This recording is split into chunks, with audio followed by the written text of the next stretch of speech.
Nathan, get in here. Let's watch a Halloween movie. Yeah, let's do it. It's just gonna be tough because we've seen all these Halloween movies.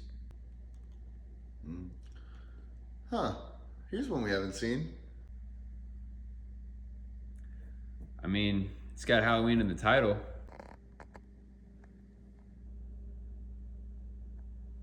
Well, we love the Sandman. Let's give it a shot.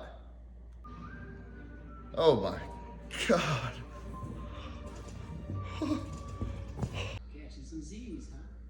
It's so bad. See why you sleepy, huh? Right over here. Oh. Wow.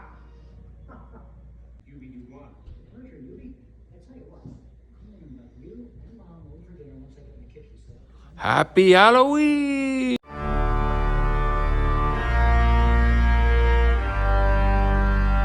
Good evening, Good evening. and welcome to a special Halloween episode of OverExposed. Yes, we wanted to celebrate one of our favorite holidays by doing so, with no structure, just throwing together a Some classic loose episode. But we have been watching a lot of horror, and that's what we will bring to you today. That's right, and we're dressed up. Bobbitt's the hippie, and I'm the wine mom. Yep. So, good stuff. All right, you want to start us off, Bobs? Yeah, so I guess we'll just break down the horror I've been watching this month. And I'll start with the first horror I watched this month, which was Robert Rodriguez's The Faculty. Kind of a remake of The Thing, even down to a reimagining of the blood test scene, except this time it stars high schoolers. Namely Elijah Wood and Josh Hartnett battling the staff that has been infected by the Thing aliens. It's a fun, 90 minutes in and out. I quite enjoyed it. It's a funny little twist on a movie, and a setup and whole we know very well. Yeah, how's the makeup in it? Like, does it look... No, there's not a lot of, there's not too much of... because that's what body makes horror. the Thing so I know, good. so it is lacking. There is some good monster stuff in it, but it really does. Yeah, it doesn't play up the body horror elements quite as much. Also stars Jon Stewart as one of the teachers that is infected by. Interesting. And that's not true. There's some good horror. There's some good gore. And some good body horror in it, but it's obviously nowhere near The Thing, and it's obviously targeted towards like a more teen audience as well. So it's probably PG-13, so they couldn't, have Wilford Brimley's head come off his body. Gotcha. I think it's him that loses his head, but yeah, it was really good. And then the next one I watched was a classic that has been on my watch list for quite some time, and that was The Omen. Starring Nice. Gregory Peck. Yes. I liked it. There's some cool stuff in it. Definitely kind of... Is Sam Neill in it? He is in the third one. The third when one. Damien, the Omen child, becomes president. And he is Damien. I gotta check that one out. Yeah, I'd like to check that one out too. It's another series kind of like The Exorcist, though the original Exorcist is much better. That Right. I am interested in checking out, like some of the sequels. And I've seen that. I've seen Exorcist 3. Yeah, It's but good. like I'd like to see Exorcist 2 and Omen 2 as well. Just kind of, I think they're a little bit of a weird ones. But yeah, The Omen was pretty typical. Wouldn't say I loved it, but it was respectable. It was well made. Probably the best stuff in the film is like Damien's interaction with animals. There's a scene where they go through like a drive-through zoo, and the monkeys like all start going crazy like around the car. So he's just kind of like staring at them. So that stuff is really good. Nice. Yeah, but all in all, I think it was just one to check off the watch list, and a bit of a blind spot for such a horror fan as I. Nice. Yeah, I'll rattle off a few I've seen as well. I started off... It was funny. We spoke on the phone, and I was like, "Oh, I want to watch some high class horror, some art house horror." And then I went straight to trash, sleazy trash. I watched Tales from the Crypt, Bordello of Blood, 1996, starring Dennis Miller. Okay, yeah. babe. Yeah, it's...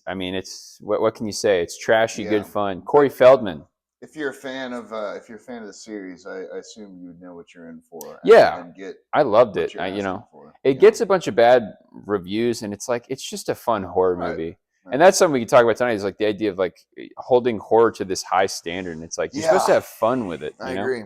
I will say here's some notes I took just really quickly. Something interesting about it. You know, Robert Zemeckis and this guy Bob Gale. They're the ones who. They're the ones who made Back to the Future together.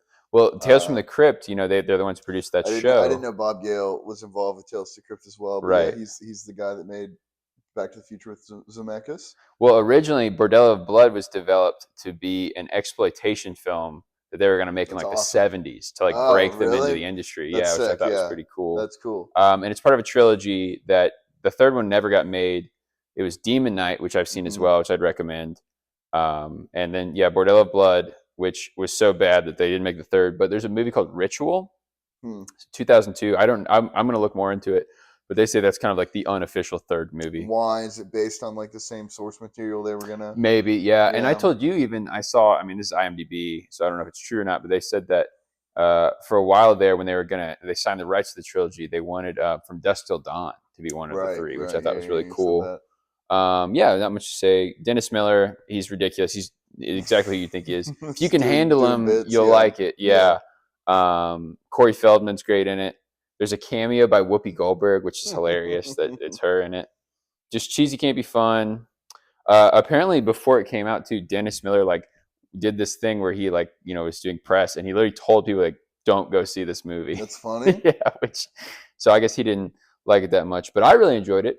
If you like campy horror with like boobs and blood and ridiculous jokes, then I would say it's right up your alley. And since you did too, I'll do one other one really quickly. Yeah. I watched Kill List, which I did really like, which I know is controversial. People either love it or hate it. 2011, Ben Wheatley directed. His wife, Amy Jump, helped write him it. It's funny. It's kind of scary. I compared it to Sexy Beast and Midsommar, but not as good as either of them. But it's like kind of a mix of both of them. But still, it's a gentleman's bee. I would say you would like it. I think you'd like it. It's cheeky. Yeah. It's very cheeky. The guys Neil Marshall and Michael Smiley are both great. Really good dialogue. I told you on the phone, I really like the way it's edited. And you can tell, I think that's part of the directing is where they have the idea for a scene and they're like, just like, go for it. Right. Like, him with his family, like acting. And then he like splices it. Almost like I said to you, like, it reminded me of like Breaking the Waves or Dancing in the Dark, the way it's like, you don't get a full scene, but you get just enough to like understand what's going on. Exactly. Cool. Yeah. Which I really enjoyed. Solid score to help build the ambience. It's definitely low budget. There's some stuff where you're like, you got to be kidding me. Like the first on their kill list, this doesn't give anything away. The first kill they make, I was like, oh, like it looks really bad. Yeah. And then the second one, I was like, this is fucking awesome. That's funny. So if you they start they it, can choose where to spend. I was gonna say, if you start it, you see the first thing, you're like, that was terrible. Just wait, because the second one's amazing. It's good. Yeah, moves along great. Each chapter is like a victim. Apparently, it was inspired by Get Carter and H.P. Lovecraft. Oh, hell yeah. A lot improvised and great use of a hammer. That's what I have. So interesting. Good stuff. Okay. Any other recent watches you want to bring up? I mean, I have quite a few. If we're gonna go through all the horror we've been watching. I mean, we're going pretty quickly right now. Yeah. I think we could do. I have two more I want to talk about, and then we could talk about the one we both watched. Can I look at my recent watches real quick? Yeah. Let me just run through. Yeah, I have a couple more I could talk about. Okay. Do you want me to run through them? Yeah. Just say if you like. I have like just a few notes for you. So I watched William Castle's House on Haunted Hill, which is pretty fantastic with Vincent Price. Yeah. Definitely one of those movies you watch and you're like, oh, so like it feels like a trope in itself because everything has ripped it off. Right. Like Scary Movie 2 is one that comes to mind. It's like same setup. But like, it seems like it's the quintessential haunted house movie, like everything else kind of takes from there. William Castle is an interesting figure, within the horror industry. He used to do these things where he would have like skeletons pop out of the theater, like early 4DX kind of stuff. Nice. So it's a lot about audience engagement, which I love in the film as well, because the intro to it is literally just Vincent Price's floating head telling the audience what the setup of the film is. Yeah, man. Which I love. And then the final shot, Speaking of someone that came up last episode, Elisha Cook Jr., the final shot of House on Haunted Hill, he says something. He's like, "They're gonna come for me," and then he looks directly at the camera and says, "And then they're gonna come for you." Love And it. that's the type of audience engagement I feel like we just don't get in movies anymore. And I was kind of thought it was funny. I was kind of picturing like that happening today, like looking at the audience and saying, "And they're coming for you too." And I'm just like looking at my phone, like, "Huh? Oh, okay." Yeah. Like, That's funny. like coming for Uh, me. that reminds me really quickly. I wanted to bring up Yeah, in Bordello of Blood. It starts like a regular Tales from the Crypt episode. Like it does like the intro, and then there's the that's Crypt cool. Keeper talking, and then the ending is Yeah, that too. So it was almost shot as if it was just going to be an yeah, episode in the show. So that's cool. But yeah, yeah, House on Haunted Hills. I wanted to watch some '50s horror. It had some good scares. yeah, A lot of good stuff there. The next one I watched is Candyman, one I have been dying to watch for a very, very, very long time. It's the 1992 original, starring Virginia Madsen, someone we're a fan of here on the podcast, watching Sideways, right? that's right. Yep. Great movie. I think it's really cool.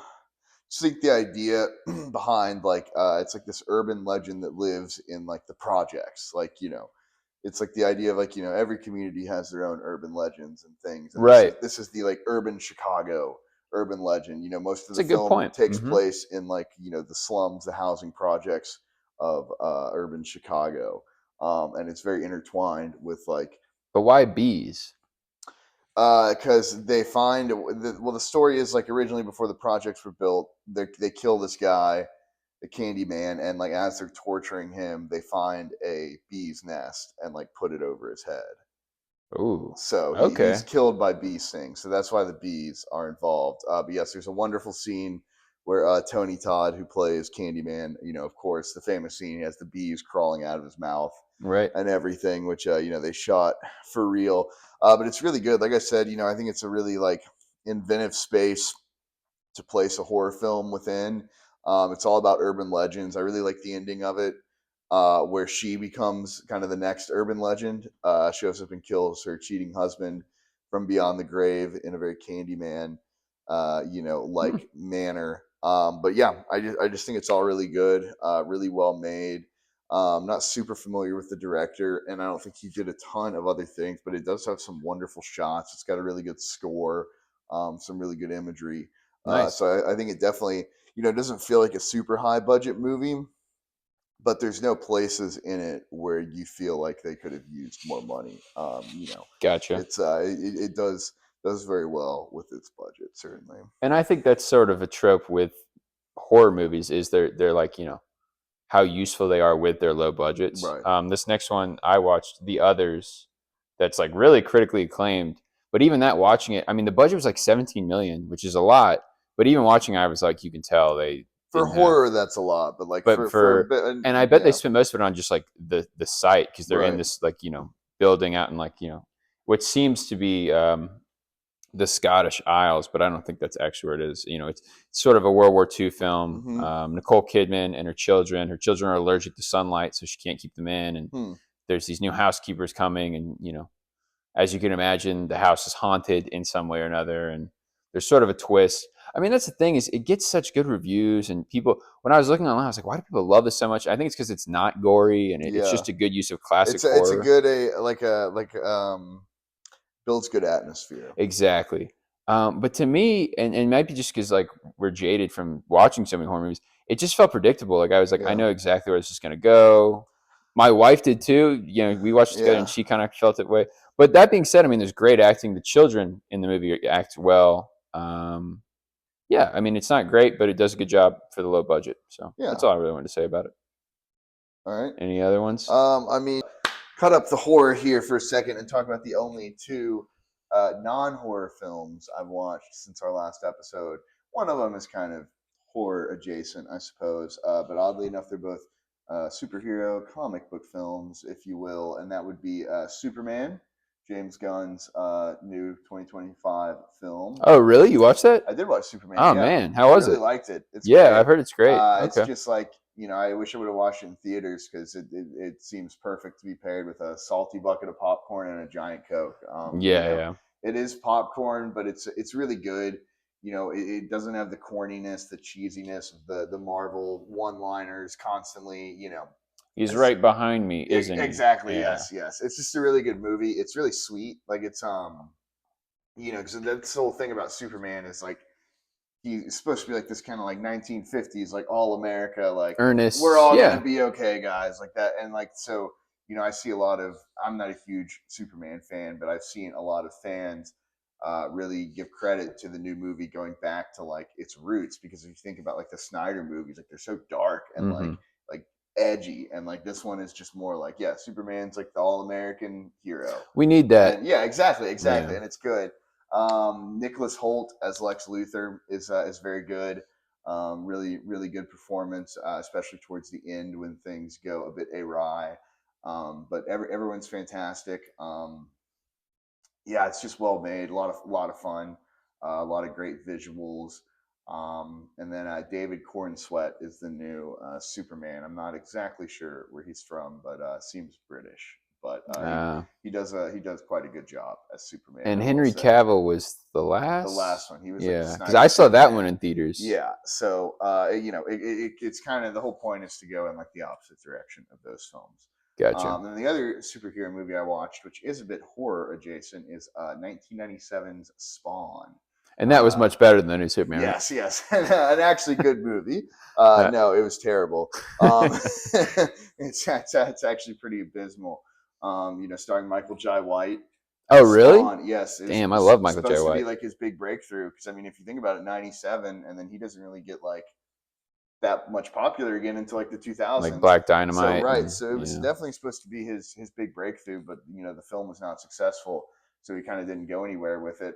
Then stars our favorite Johnny Leguizamo. I know, and his character looks interesting. See, I haven't seen it, but like watching his scenes, I'd be like, I think it would be good. He plays a clown, or the Violator, as he turns into, which is just a giant fat midget that does disgusting things. He's constantly farting. He's constantly shitting himself. Wait, this sounds great, though. He eats pizza with maggots on it. I mean, it's John Leguizamo playing like a disgusting. That sounds awesome. It's like something like if you've seen Batman Returns with Danny DeVito's Penguin, like it's something in that alley where he's just disgusting. But he's funny too. He's like, I don't know, he's one of those magical characters, like kind of like the genie that's just like cheeky. Like he turns into a cheerleader at one point. See, that's what I've seen. Yeah, doing stuff like that. And then, but he's one of the villains. The other main villain is Martin Sheen. Wow. As kind of the government agent that killed Spawn in real life. But yeah, it's pretty bad. The special effects are pretty awful. Sorry to interrupt. Why doesn't it work? I mean, it's just not very exciting. Like is the writing bad? Like the stories? I think everything in it is bad. It looks like shit at almost every moment. That sucks. And it's made by the guys, it's these really fascinating dudes who worked for Industrial Light and Magic, and they're the ones that came up with like the dinosaurs for Jurassic Park. And this was their big like follow-up movie after they like did this groundbreaking special effects, and that's what it was. And the special effects look awful. Man, that stinks. It's very computer heavy in a time where the technology probably wasn't there yet. But why is it bad? Like, I don't know. It just because I want it to be good. I know. Like I think Spawn is a cool superhero. Everybody wants it to be good. It feels like I don't even think it's that low budget, but it feels low budget. You know what I mean? Even though I do think it was like a pretty expensive movie. It's just like you just never care. You never at one point in the movie care if Spawn like sees his family again, or like if he leads the army of hell. You just don't care. So the best part is Johnny Legs. No, he's annoying. You kind of just want him off screen too. There's like you can't really win. I mean, it's worth watching just because of how insane the Johnny Legs performance is. Yeah. But I think some people like it, so I won't shit on it too much, but it's known as a bad movie for a reason. I don't think there's going to be some critical reassessment of it. Gotcha. Soon, but it's still interesting. Good watch. All right, I'm gonna drop a couple. I actually forgot to bring one up. First I'll start with I watched Nosferatu, the new 2024 Robert Eggers. I'm a huge fan of Robert Eggers. I love The Lighthouse, which you still need to watch, and The Northman. I think both are. I mean, and The Witch too. When we watched The Witch in college, I remember like we were in this old 1800s house, and it scared the shit out of me. Yeah, just great atmosphere. Nosferatu, I'm going to go ahead and just say it's great. It's good. It's not great. It's his weakest entry, in my opinion. I don't think it holds up as the other stuff because this other stuff has more experimentation, like The Lighthouse. It's the whole movie, The Lighthouse, and then particularly in The Northman, the scene with Willem Dafoe where he's training the young Alexander Skarsgård when he's a kid. Like, did you see The Northman? Mm-mm. Okay, there's a scene where he's training him, and I love the way it's shot and just like how visceral it is. I wish I saw, like you said with Superman, I wish I saw this in theaters. Yeah. Atmospherically, the way it looks is beautiful, but it's very like typical Hollywood. Yeah, just here's a funny thing. Willem Dafoe plays like almost like a doctor who's gone mad with like studying black magic and witch doctors, and yet I would say this is like one of the tamest Willem Dafoe roles. That's funny. Like you watch, Yeah. you think of the character, you're like, oh, he's gonna be crazy. He's like, no, It's he's one of pretty. the more He's like, subdued. collect Yeah. yourself, my lady, like stuff like It's you know what I funny, mean. yeah. But yeah, it's still great. I'm looking forward to Werewolf. I'll keep watching them. Nicholas Holt is great Yeah, in it. yeah. Lily Rose Depp is great. All the acting's great. Bill Skarsgård. It just, I guess, Is Nicholas Holt Jonathan Harker? yes, that character. I don't Yeah. think he's called that in Nosferatu, Oh, really? but it is. You watch Nosferatu and you're like, this is Dracula. But I think Like, they it even is. call it in like because I know in the Herzog Nosferatu, Then he is they John. literally Okay, call him like the then he is. He would be characters. Jonathan Yeah, Harker. yeah. Yes. Aaron Taylor Johnson is good in it. Yeah. Okay. Yeah, it's a fine movie. It's just not. I Wait, guess who is Nosferatu? Bill Skarsgård. Skarsgård. Yeah, he's Count Orlok. And that's one thing I will say. The one upside to watching it at home was I could put on the subtitles because there's parts where he's talking. You're like, what the hell is he even saying? Right. But yeah, I mean, it's fine. It's just if any other person had just made it, I'd be like, that was a good horror movie. But because it's Eggers, I think I expected more. Yeah. The other one I wanted to bring up really quickly that I didn't take notes for, but was the best horror movie I watched, Peeping Tom. 1960. Yeah, great film. Is it? 1959. I see Really? sometimes though it's a weird one because it's a 1960s also when Psycho came out, so it's kind Gotcha. of like of a pair. Yeah, I mean, that, it's but yeah. fantastic. It's just so well made. I mean, that's more than scary. I would just say it's super well made. It's Richard Powell, Powell and Pressburger, but I don't Pressburger know. doesn't. Pressburger is not. Oh, he's not. Ernest Pressburger is associated? not Okay, associated. No, I don't It's know just the first names. I just know that I want to say Powell it's and Pressburger, Richard or Fred. like the maybe. Red Shoes. And Yes, Red Shoe, Black Narcissus, the Life and Death of Colonel Blimp, yeah, the one about heaven, or maybe it's A Matter of Life and Death. A Matter of Life and Death. That's and what it is. then the Life and Times of Colonel Blimp, maybe. But it's fantastic. There's a random dance sequence in it, which I was like, that's so like him, kind of homaging his Powell and Pressburger scenes. You've seen it before. I've seen it. Yes. I loved it. Yeah, I think it's a fantastic movie. Caroline Bones, I believe, is the actor's the name. Russian, or German. Yeah, and he does a lot with Fassbender. I was gonna say he's like the wealthy older man in Fox and His Friends. Fox and His Friends. That's right. Yeah, he's great in it. Yeah. I mean, it's just a well shot movie. Mm-hmm. I would recommend it to anybody. I think it holds up too. Oh yeah, certainly. It's a groundbreaking. It's one you'll see on lists a lot. Yeah, like the color palette's great. Yeah, it's just I would already watch it again. Yeah, you know what I yeah. mean? Like I need to rewatch it again as well. Yeah, I need to watch all of their films actually. I bet they're all. You should. I know. They're all delightful. Watching that made me be like, I need to. A Matter of Life and Death is probably the one I want to watch the most. See, I've seen Colonel Blimp and I loved it. I thought it was fantastic. It's kind of an epic. And I want to watch The Red Shoes and Black Red Narcissus. Shoes would be really good. You've seen Black Narcissus, right? I have not. Yes, I forgot they made that. Yeah. Is that a horror movie? No. I thought it was kind of boring when I watched it in college, but that was early on into my film journey, so I'm sure it's do a good reappraisal. Gotcha. So I keep looking at my phone, but I actually do have a lot of recent watches. I'll say the last one I have. I have two more. Okay, well then you go ahead. Three actually, but I'm gonna rail these off quickly. Tales from the Hood, awesome. So really? Good. Yeah. I mean, right. I'll watch that this week. I feel like the reputation around it is nothing but positive. It's made by this guy. See, okay, I do have to look this up because it's really interesting. It gave me, it kind of gave me like Robert Townsend vibes. It's made by this guy, Rusty Cundieff. I don't know how to say it, but he's another black actor. He's actually in Hollywood Shuffle in like which is one of our favorites. Yes, he's like one of the sketch guys. Like so, he's in a lot of the sketches. But he wrote, direct, and stars in one of the sequences of this movie. It's really good. It's really funny. It's pretty scary too. Like, Really? yeah, it's a perfect. I mean, it's just like an all around like great 2 thumbs up Halloween movie. It's Mhm. fun. It's funny. There's a lot of good actors in it. Nice. Wings Hauser plays a Really? yes, an Okay. evil cop. If you could believe that.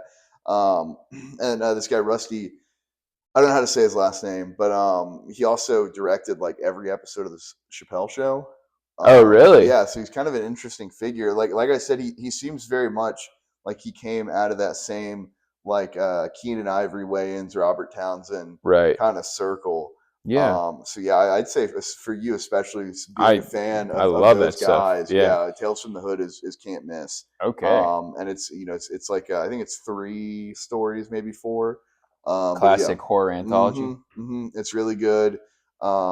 Just classic moral tales, pretty funny. And yeah, I mean, nothing bad to say about it. It's just a hoot and holler. Um, what else? I watched Killer Clowns from Outer Space, the 1980s kind of camp classic, I would say. Yeah, I Uh, would say in recent years it's become yeah, I was even gonna say kind more. of a B movie that has been kind of elevated to like solidified. Like I was prompted to watch it. Not that it's not a film I have, I've been aware of for a very long time.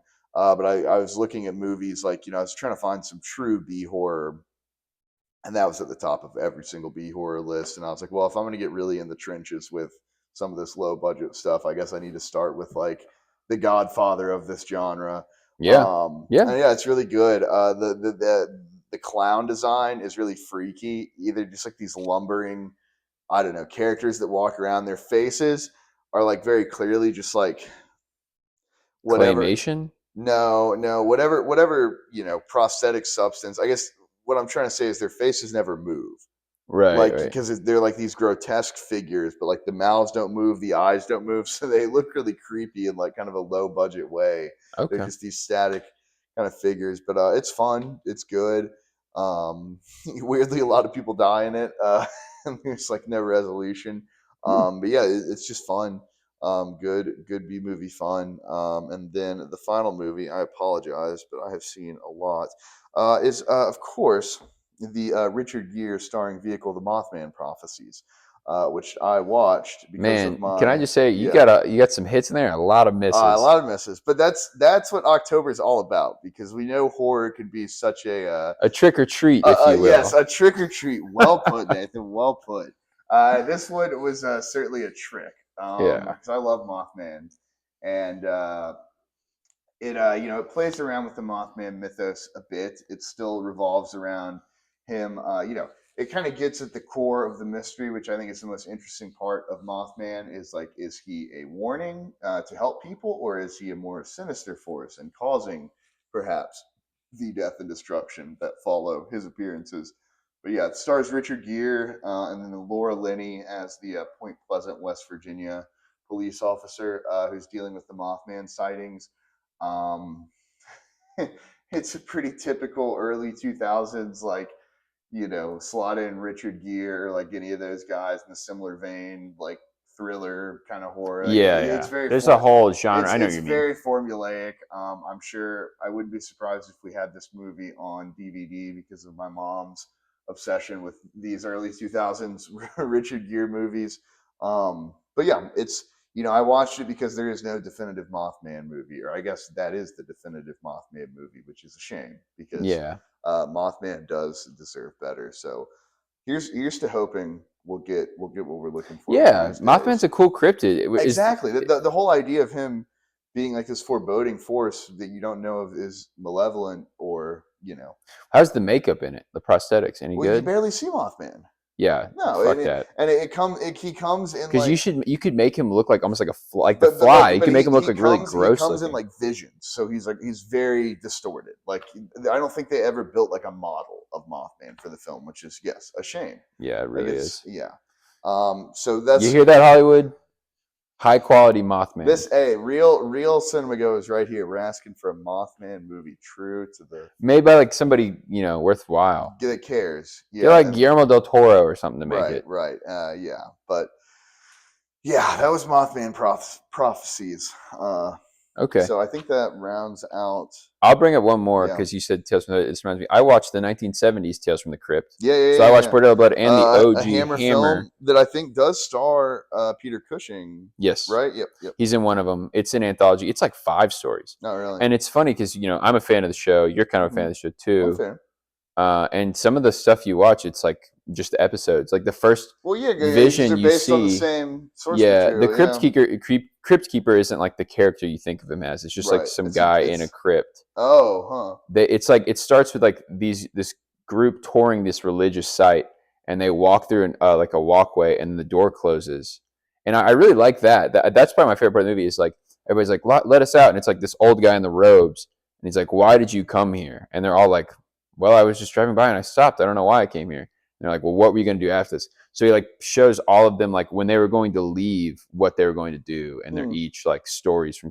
So the first one is that Christmas one, the famous Christmas one. Setup. I know. I like the setup a lot. It's funny though because none of it. I was like, "Oh, Halloween movie." 2 of the stories are holidays. One is Christmas and one is Valentine's Day. There's no Halloween ones in it. Yeah, but it's a fine. horror movie. Yeah, it was fine. It wasn't like it didn't blow my socks off or anything. The gore is ridiculous. It doesn't look very good. But it was just a fun anthology watch. And that's we'll talk about these next couple movies that the newer horror we watched and someone watched similarly. And then we should get into just horror discussion. But I do want to say that's something that's great about horror anthologies. Yeah, I agree. I love a good anthology horror. Right on. All right, we're going to take a quick break, and we'll be right back. All right. So these next few films we're going to rattle off are some of the newer horror we've watched. The one I watched, I wouldn't even know if I call it horror. I call it more of a thriller. Yeah. And that is Bugonia. I saw an early screening of it a couple nights ago, Saturday night. It was great. I had the popcorn. I had the peanut M&Ms in the popcorn. Had butter all over my face by the end of the movie. It was good. I'm a huge Yorgos Lanthimos fan, and I can't say too much because you haven't seen it. I don't want to bring any spoilers in. But if you like Yorgos Lanthimos, it's Yorgos being Yorgos. To me, what I found really interesting is it's one of his most like emotionally provoking. There was like things that some of the characters said, and I was like, man, that like actually makes me feel pretty sad thinking about it. It's a depressing movie, man. I can imagine. It's kind of in that vein of like One Battle After Another and Eddington of like you can tell it's like a director who's like respected kind of making his like post-COVID movie. Yeah. Like sort of like reflecting on like humanity. Right. You know what I mean? Where we are as a society. Exactly. Yeah, like I said, I wrote in this note, I said one of his most emotionally provoking, but not necessarily in a good way. Because it kind of made me sad for a second there. Yeah. Jesse Plemons, we've been dying for some more Jesse Plemons vehicles. He's great. He'd probably get an Oscar nomination at the very least. I hope least. so. I would think so. It's funny because Stavros Halkias is in it, of Cumtown fame. And that kind of took me out of it, but his character is funny. Like what he is funny. And I wish I could tell you about it, but I don't want to ruin anything. It has a little bit of everything from Yorgos Lanthimos. It's got good dialogue. The way it's shot some of the shots remind me of Poor Things, like the way it shows the earth. Here's what I'll tell you. I'll give you the brief rundown because I can't. I know the plot of it. Okay, so Jesse Plemons and his brother are like beekeepers who are like really down on their luck. Like there's nothing going on, and they think the human race is done for, and they kidnap a CEO who's Emma Stone because they think she's an alien. And in 4 days, there's the lunar eclipse. And so they're like, when the lunar eclipse comes, you're obviously going to beam up to your ship, and we want to go on there as the representatives of humanity and be like, please leave Earth respectfully. And that's kind of like the premise of the movie. Yeah, like I said, it has a little bit of everything. I mean, it really does a little bit of everything from Yorgos. Like it has like good dialogue. It's got some like insane. The score is fantastic. Like the score is like out of nowhere, like something crazy would happen, and the score will just like blare. You know what I mean? It's the same guy who did like Poor Things and Kinds of Kindness. Yeah. And here's a note I wanted to say, and I don't think this really spoils anything because I told you like they think she's an alien or whatever. So the composer and Yorgos have worked together, and for Poor Things and Kinds of Kindness, I think it was Kinds of Kindness, maybe the favorite. he wouldn't let the composer watch the movie. He just gave him the script and was like, base your score off the script. Well, this, he didn't even do that. He gave him 4 words. And he's like, That's base the script off this. The 4 words are bees, basement, spaceship, Emily Bald. Isn't that funny? Emily Bald? Well, I guess like Emma Stone. Oh, that's Because she funny. shaved her head. Yeah, which I thought was really funny. That's cool. That's cool though, because like, yeah. It's based on this movie, Save the Green Planet, which is a Korean film. Which now, after seeing this, I've got to watch that because it's like. I thought it was a Japanese film. I think it's Korean. The director's name is Jang Joon-hwan. Oh, that sounds Korean. That's what I was thinking too. And it made me also want to watch Kinds of Kindness. But I would say overall, of what I've seen from Yorgos, and I've seen a lot. You know, I've seen Dogtooth, Lobster, Sacred Deer, Favorite, Poor Things. This is one of his weaker entries. But it's the same thing I said with Robert Eggers, where it's like, if any other director made it, I'd be like, that was movie. Exactly. Right. But to me, I guess I expected. I mean, it's just bleak. Right. It's sort of a bleak film, whereas like One Battle After Another in Eddington at least had somewhat of a brighter side message. I don't think this did. But I don't want to say too much because you haven't seen it. I would say you should see it. Yeah, I think there's going to be some stuff you'll like in it. So I'd love to. All right. That's all I have to say. All right. So I have one more. Well, yeah, I have one more film to discuss before we get to our final film. This was one that I put off for a very long time. And I've been telling you to watch this one. Yes, you've been telling me to watch it. And that was Jordan Peele's 2022 effort, Nope. That was 2022? I think so. Damn. I know, right? Time flies. Maybe 3, but I'm almost positive it was 22. It was one I avoided for a long time because I liked Get Out. Thought it was fine. I didn't think it was fine. I thought it was a really good movie. It's obviously a really good movie. I didn't, one of those that didn't quite live up to the hype to me. And I did not like Us.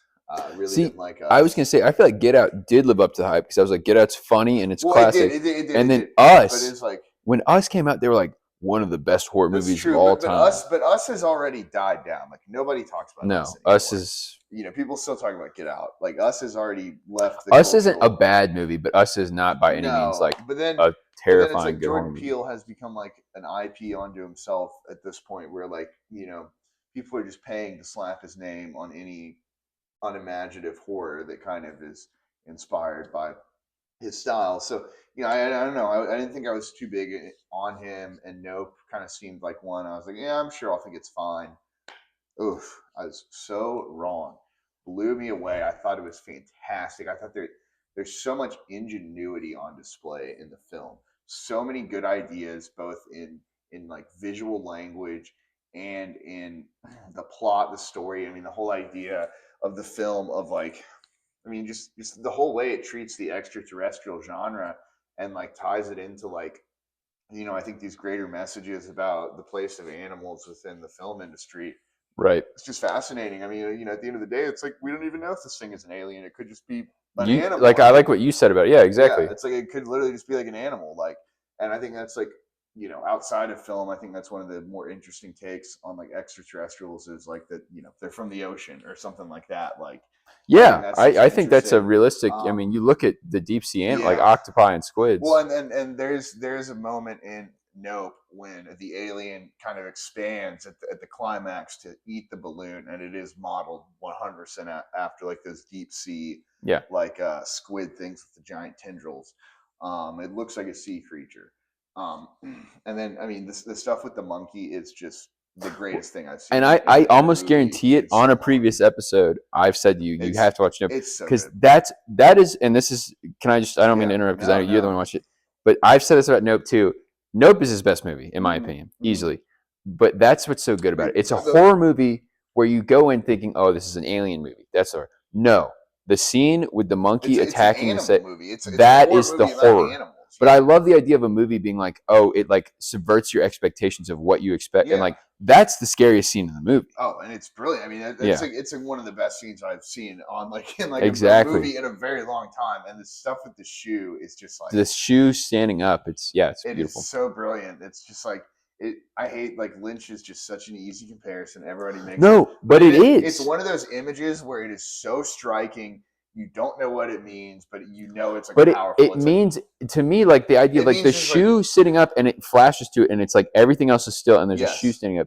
it almost means like something greater than just the Right, like what's there's in the an room has otherworldly event, like, exactly taking has place. taken place. But you know what I mean. It's still like you're like what like, but it's Yeah. so powerful. It like sticks with you. And that's what I'm saying about like the visual. Like there's so many genius visual ideas in the movie too. Like I think the alien design is pretty brilliant too. Like The use of like it's like fabrics almost. yeah, exactly, And that when it exactly. eats the people and then it's like them in Yeah, the thing. in the It's tube, great. and then it just like you can hear the screams. I was Like you know what it reminded me of is that scene in Under the Skin with like the trail of blood. yes, You know what I mean? It's like yes. very like And then experimental. like there's the imagery with like it swallows up the fake horse, so it has like the banner trailing from the cloud as it goes around. Like that's just so like that like if you just took that out and put it in another alien movie, that would be like enough on its own. That'd be like, oh wow, Right. that's like some crazy like good imagery. Like you know what I Mhm. mean? And then it's like there's so much more stuff like the spaceship will go around, you hear like the muffled screams, and then it'll just like stop. And like that stuff's so good too. You know, it like spits out all the inorganic matter onto the Right. house and everything. Well, that's the Yeah. beginning of the movie. Well, yeah, at the beginning, Keith David gets Like a penny or something in his like head. a dime goes to his eye. Yeah. Yeah, I mean it's really a shame that because as we're filming this, you know, it came out recently because of that movie Him, which you were talking about, like the scientist name or anything. We were making jokes on the phone about like it's like from the trash can of Jordan Peele yeah, comes Him. yes, like from the discarded drafts of Yeah. Jordan Peele's typewriter. But it's a shame that the reason I brought that up is apparently his newest movie, like they aren't gonna make it or something. And it's like Nope is so much his strongest It's entry. like he needs to just get behind the director chair again and stop going off on all these side projects. And Right. like, yeah. But Nope is truly it's fantastic. incredible. Just a lot of good ideas on display there. Good acting too. Steven Yep. Yeun, Yeah, good. Kiki Palmer. Kiki Great. Palmer. Yep. The great Akira reference with Kiki Palmer. Yes.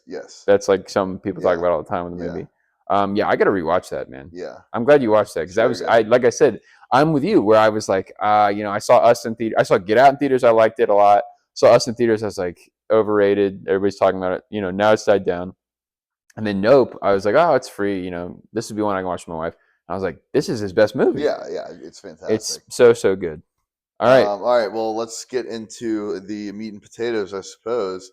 Well, we should talk about this final movie we Well, both that's watched. what I was saying. Like, Okay. yeah. All right. Weapons. We watched Right. Zach Cregger's Weapons. This year's hottest horror film, I would say. You think so? What else would be? Yeah. I mean, yeah. Probably. Oh, yeah. I really liked it. Sinners. Yeah, that's true. But Sinners came out like. And Sinners is not horror to me. No, it doesn't feel that much horror. If Sinners was like out right now, I would be like, yeah. Right. But it's not as much true. But it's a vampire movie, so it kind of is. Yeah. Either way, it's still a big movie right now. Absolutely. I really liked it. I thought it was just a big old ball of fun. Pretty creepy, you know. But at the same time, you know, I didn't find a lot of fat, I guess. So I guess, you know, my kind of point of contention is it does this thing narratively where, you know, it's told from the perspective of all these different characters. And I don't think I think it really sticks to landing.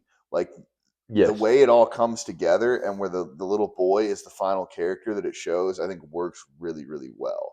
But in the middle, you do kind of get a little bit lost. You're like, wait, why am I following this guy now? Like, I don't know. It kind of loses me a little bit in the middle. But all in all, I thought it was really fun. You know, great performances all around. Amy Madigan certainly going to be a hot topic. Yeah, I wonder if she'll get nominated for anything. You know, you'd hope so. Julie Garner, the lead, I think is pretty fantastic as well. She's the most interesting of the characters. I watched a video about Weapons, and someone mentioned her in this movie called The Assistant. I've seen that. You have seen that? Yes, I have. I was gonna say this person was like, if you like Julie Garner in that, like her best movie is The Assistant. So I maybe Assistant's pretty good. It's like she's like an assistant, like Weinstein. Oh, really? Like the idea. Interesting. Yeah. Huh. Yeah. Okay. Cool movie. Well, yeah, I was going to say what you mentioned earlier about the choice to follow characters. I think it worked well, and I kind of liked the thing I liked about it was like the character of the cop. What's that guy's name? Like Alden Ehrenreich. I know he's Han Solo from Solo. Yeah. That's what I would know of him. I liked because when you're watching her point of view. He kind of seems like the voice of reason, Yeah, and then you right. see And then you his, and you're realize like, that oh, he's he's a fucked up. shit show. But I guess Yeah. that was kind of my only point of contention. Is like all these characters are interesting, and then like the James or the Josh Brolin? Brolin. Yeah. Sorry, I have James Brolin on the mind because I almost watched Amityville Horror last. Have you seen that? No, I but I watched almost it. It's watched good. that last night. Josh Brolin's character um, is an interesting character too, because that is such a fascinating idea of like why did my kid do this? Like, did I do something wrong? And Yeah. it's like I think all these characters are interesting in their own right. You just don't get a lot of time to explore. Right. And then my critique of it was when you see Barbarian has the same idea of like following different perspectives. It's like he clearly had a lot of good ideas in it. Some of them get put by the wayside. That's what I'm saying. Is like I watched Barbarian and I was like, I love it. And then this is the second movie, and you're like, oh, he's doing the same thing. But then you think about the story and you're like, how could he do it any other way? Yeah. You know what I mean? I like this better than Barbarian. I liked Weapons a fair amount. Yeah. I think this is the better movie. I still might have liked Barbarian more just because I like the scene in Barbarian, like I said, where Justin Long is in the basement and he finds the old guy. Yeah. And he's like, I'm going to save you, and then sees the VHS. Like, it's the same thing I said with Nope, where it's like, it subverts your expectations, even though he's a bad guy. Right. But I love that idea of like finding out, like, this is the monster. Right. The other thing is just a symptom of this guy. I would say, I guess to that point, though, that I would give more credit to Barbarian. I don't think, besides like the Benedict Wong scene, which I know we both love. The head-to-head. Yes, the head butting scene, and then the ensuing like chase where his skull is caved in. Yeah. I don't think there's any scenes in Weapons that like stuck out to me that much. Like it was more the sum of its parts. Like it was more like the idea where like Barbarian has a couple scenes like that are like blow you away. Yeah, like good big scenes. Whereas I don't think Weapons. I like the idea. I think that's fascinating idea. Yeah, I do too. I also love what you're talking about when Benedict Wong gets hit by a car and then it just shows like a pile of gore. Like yeah. It's great. Yeah, good gore. I love. You know what? Everybody loves the others because like, oh, no gore. It's good to have gore in horror movies. It is. Kill List. The scene with the hammer and Kill List is like up my alley. Check it out. Well, don't that's all I'm saying. One another thing, and I think the reason you and I both kind of appreciate too is like knowing more about like what the director was intending. Like he's a big fan of Fargo. I'm a big fan of Wise because I've been a big Zach Kirkman, but he talks about Fargo, Prisoners, which is obvious. Like, yeah, that's pretty clear. Picnic and Hanging Rock, which I think is not one that came to my mind immediately. But once you said that, I was like, oh, that's so obvious. You talked about The Sweet Hereafter because of the Pied Piper. I've never seen him mention anything about it, but it feels like because the idea of the Pied Piper, it's kind of like the idea of like I think that could be like a good like sister. Right. To it in a sense. Well, I said the way it ends of like this is not a happy ending. No, things will never be the same. You're like, that's what reminds me of Fargo. These kids and like might the Coen be like, brothers. brain damaged, or like, it's quite a bleak ending. The kid doesn't get his parents back. I would want to shout out because I did watch a YouTube video by this guy. I think it's like Nocturnal Reviews is the channel. Sounds familiar. I sent it to you. That guy has a great review of it where he like really goes deep into like the idea of Alcoholics Anonymous being a big factor in it. Of course it is because weapons, the circle and the O, it's like a square. I feel like the idea of like an Aunt Gladys is like that's like a common Yeah, exactly. Like a trope of and the people being under the influence, so to speak. Right. Yeah, absolutely. Yeah. I really appreciate it. I think it was it's just a fun, good horror movie. It's not Agreed. So what would you so to go quickly into kind of the greater talk about horror, I know we don't want to go too long. What would you say is your favorite of the recent watches? Nope. Really? Yeah. I think it's one where I watched Nope and Weapons maybe like a day apart. And I think at the time it was one of those ones where I liked both from the get-go a lot, but I think I liked Weapons more when it was fresh in my mind, and I was like, oh, I like that more than Nope. And as time goes on, Nope is growing in stature in my mind, whereas Weapons is maybe, I'm like, I liked it. But does that make any sense? That they're 100%. They've already switched places. The more I think about Nope, the more I'm like, I would agree with you. It is so good. I think Nope is one that it is fantastic of everything I've watched. And then I was talking about everything in it. There's so many good ideas. Like just the idea of like it's like on one hand, like when they do the scene where they're trying to get the alien out to film it, they have all the like the inflatable arm guys, and I was like, oh, that's a cool idea because it'll like draw the alien out, and then it's like, oh wait, no, it's like they have it hooked up to the car battery so they can see where it's at when it kills like the electricity. Like that's brilliant. I was like, I don't know, it's Yeah. like these ideas, like I don't know, I just think it's so good. Like I love the idea. I love too the idea that the night that like Steven Yin and like his whole show get killed by the alien, that like the woman that got attacked by the monkey is there, and it like you don't see her face except for one shot where it, like blows up and like Well, that's a real thing too. oh yeah That's yeah based off a real yeah thing. yeah Yeah, yeah I know. yeah. And the way she looks is like Right. the way the woman And then, actually it's looks. like the idea too that like Steven Yeun is like the reason that the alien is living there because he's been He's like like feeding obsessed with it. it. Yeah, He's yeah. like feeding it horses as part of his like And then show. it was a show. Yeah, Yeah. So I think that's a really cool idea too. And all Well, because like you said, it ties relates into back the idea. animal. It's like Mhm. yep. And Yeah. then like you can't ignore like the stuff about like about their horse farm being like the first horse farm like on camera. Like there's so much to be said about animals in the film industry and how inexplicably tied they are, yet also kind of like a tragic Yeah, story. for So sure. I just think it's really interesting. But yeah, nope is easy.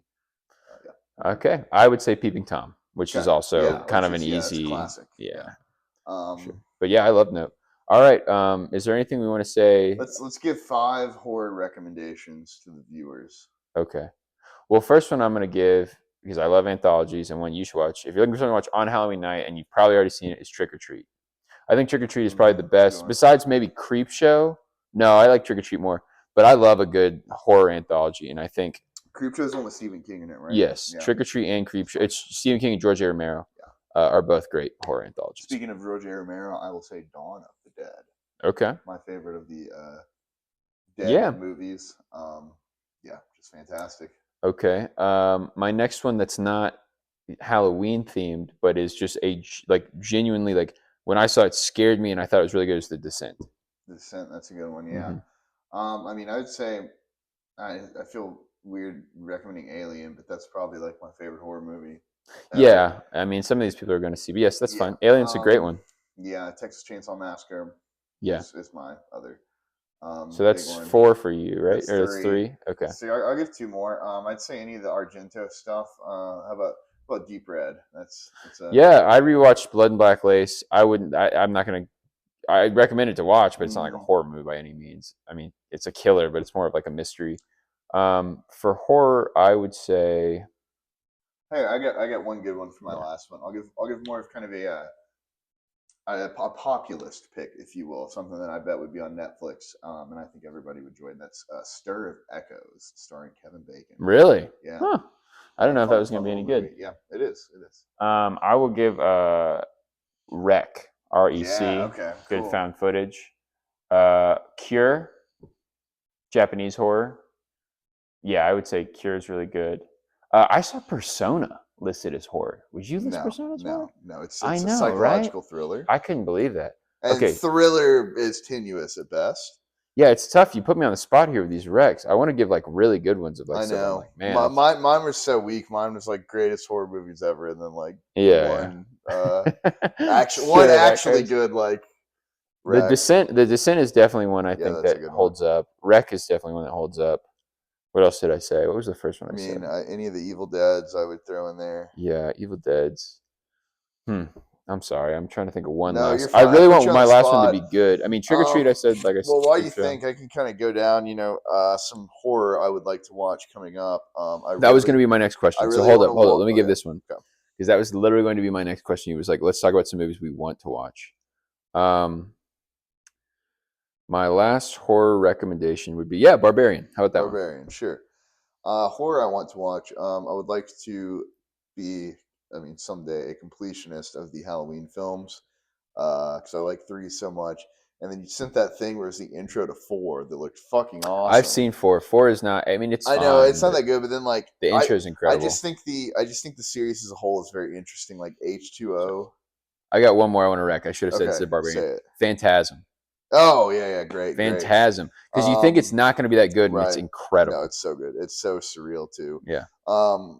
kind of in that same vein, I think there's like Friday the 13th is one where like I think there's some really interesting entries in the series, like Jason X, like Jason Goes to Manhattan or stuff like that. Like I want to watch, but I don't really think I want to watch all of them. Mm-hmm. But we'll see. There is some of those I'd like to see.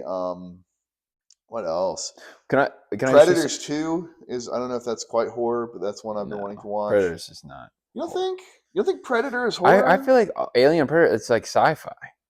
Alien 1 is horror.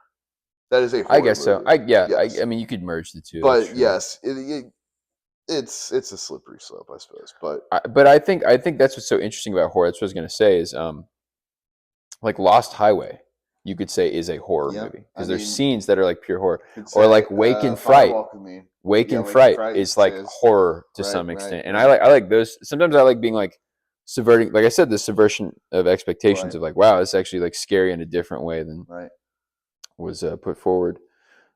Lake Mungo is a movie I definitely would like to see. Yeah, I want to see that. That's horror. I want to see.